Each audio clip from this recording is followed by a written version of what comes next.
אורות מנצנצים, והפעם על גבורה חברתית. כי כולנו בני אדם אחד עלייה, לא לבד, רק ביחד ננצח. לסיפור שכתבתי קוראים כל אחד מיוחד. מי היה מאמין שאני, אגם, הילדה הכי מקובלת בכיתה, תזכה להכיר חברה כל כך טובה וכל כך לא צפויה. יום רגיל, חודש ניסן.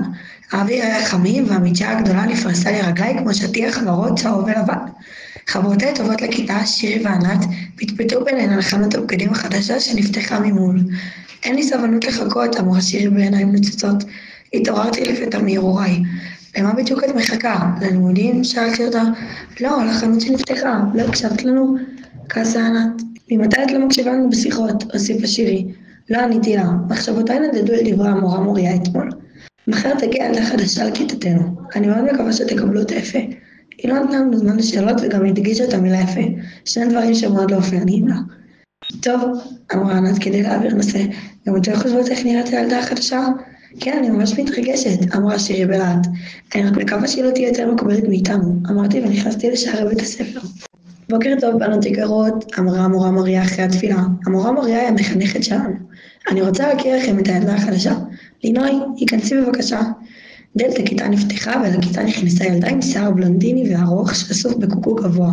היו לה עיניים ירוקות ונמשים על האף. היא הייתה ממש יפה חוץ מפרט אחד קטן, היה לה כיסא גלגלים. שלום, אמרה לינוי, נעים להכיר את הכיתה שלכן. ממש השתררה בכיתה. כל אחד בעטה בלינוי במבט מוזר. לינוי נראתה נבוכה. פתאום התחילו בבת אחת כל הלחישות והדיבורים עליה, על זה שהיא עם כיסא גלגלים. לינוי העדימה, היא נראתה כאילו עוד שנייה תפרוץ בבכי.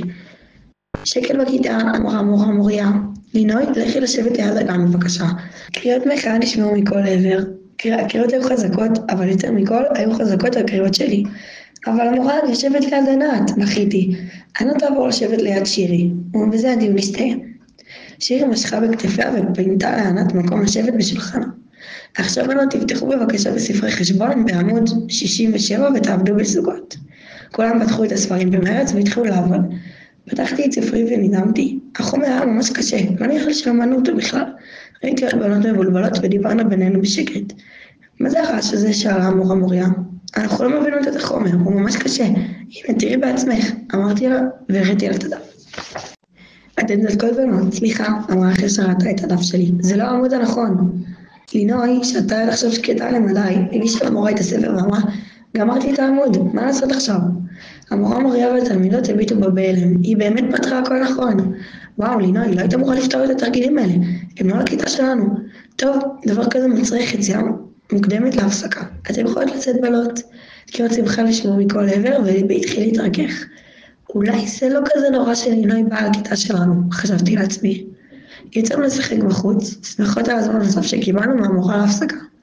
איזה כיף, הייתם מאמינות? אמרה שירי לי ולענת.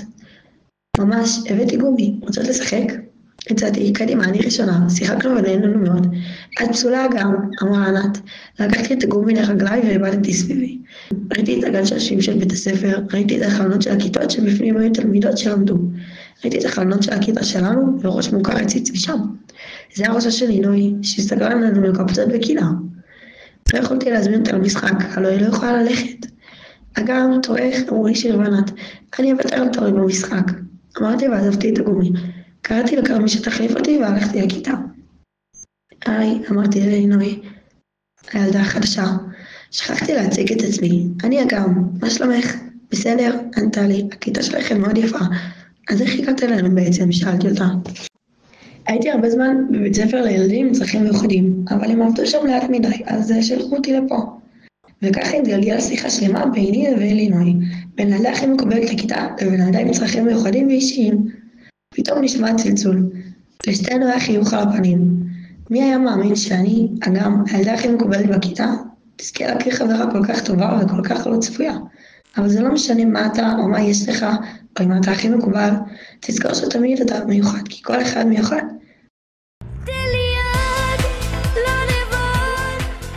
תודה שהאזנתם לסיפור שכתבתי, אני טליה רוזן.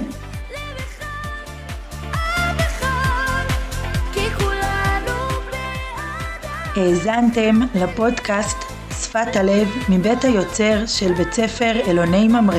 ניפגש בפודקאסט הבא, חנוכה שמח.